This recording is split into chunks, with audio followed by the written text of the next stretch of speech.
తర్వాత వెంకటేష్ గారు ఎంటర్ అయ్యారు సార్. అది Hmm. వెంకటేష్ గారు ఎంటర్ నుంచే మూమెంటే మారిపోయింది. హాల్లో ఏళ్ళలో ఒక చప్పట్లో మరి వాళ్ళు ఎలా తెలిసిందో ఏంటో కానీ అది ఎక్కడ తీసారు సార్ షార్ట్? హెలికాప్టర్ దిగింది అది శంషాబాద్ దగ్గర ఒక ఇల్లు. ఇంటి దగ్గర అండి. చాలా బాగా ఎక్సలెంట్. ఇది ఎందుకంటే దిగి మీరు అందరు రావటం, మీరు రిసీవ్ చేసుకోవడం, ఎవరో డైలాగులు మాట్లాడడం. వెంకటేష్ గారితో ఎలా చేయాలి సార్ చెప్పండి. సార్తో అంటే నాకు బాగా ముందు నుంచి ఇంటరాక్షన్ ఉందండి. గురు అన్న సినిమాకి డైలాగులు రాశాను.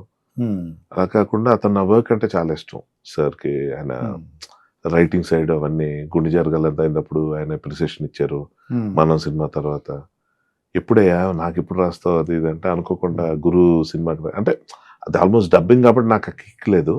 వెంకటేష్ గారితో ఆయన టైమింగ్ కి ఒక రేంజ్ లో ఏదో చేద్దామనే తపన అయితే ఉంది కానీ అవకాశం ఇంకా రావట్లేదు.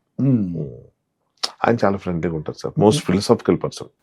ఇప్పుడు ఈ వెంకటేష్ గారు వెంకీ గౌడ, ఈ చిరంజీవి గారు, వరప్రసాద్ గారు ఇద్దరు ఏదైనా మాట్లాడుకున్నప్పుడు ఏదైనా ఇంప్రూవైజేషన్ కానీ మీరు ఇక్కడ ఎలా ఉంటే బాగుంటుంది ఇలా అలాగని చెప్పిన సందర్భం ఉంటాయి సార్. అది దీనికే కాదు సార్, నేను అదే అంటాను. ప్రతి సినిమాకి ఎవరి స్థాయికి తగ్గట్టు వాళ్ళు ఇంప్రూవైజ్ చేసుకోవటం, దాన్ని వాళ్ళు అంటే ఆకలింపు చేసుకొని దాన్ని అంటే అంటారు కదా శంఖంలోంచి పోస్తే తీర్థం అవుతుంది అన్నట్టు ఎవరి ప్రత్యేకత అనుకుంటుంది. ఒక రైటర్ రాసి డైరెక్టర్ దగ్గరికి వెళ్ళేటప్పటికే డైరెక్టర్ ఒక కొత్తతనం తీసుకొస్తాడు, ఒక వెరైటీ తీసుకొస్తాడు.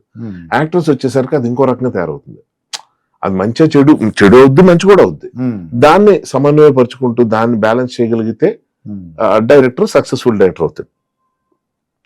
సో ఇన్ని తరాలుగా ఇన్ని సంవత్సరాలుగా చేస్తున్న యాక్టర్స్ లో చాలా మామూలు విషయాలు అంటున్నా. అవునండి. అదే వాళ్ళిద్దరు కూడా చాలా అంటే ఫ్రెండ్లీ, అంతకుముందు పరిచయం ఉంది. బయట బాగుంటారు కదా సార్. బేసిక్ గా ఒక కెమిస్ట్రీ విపరీతంగా ఉంటుంది. ఒక స్టేజ్ లో వెంకటేష్ గారు ఇంకా నేను సినిమాలు మానేస్తానని చెప్పి ఫిక్స్ అయిపోయారు ఆయన. Because of his philosophical approach towards life what ever. అప్పుడు ఈయన బలవంతంగా చిరంజీవి గారు ఆపారు. అలాంటివి ఎందుకు ఇప్పుడే చేస్తున్నావు, దేవుడు ఇప్పుడు ఏదో రోజు ఆ టైం వస్తుంది, let us wait for that. ముందు నుంచి ఎందుకు, why do want to kill your fans feelings? You're born for a reason. అందరికీ రావు కదా సరే అవకాశాలు. వచ్చినప్పుడు మనం ఉన్నంతగానే చేసుకుంటూ వెళ్ళాలి.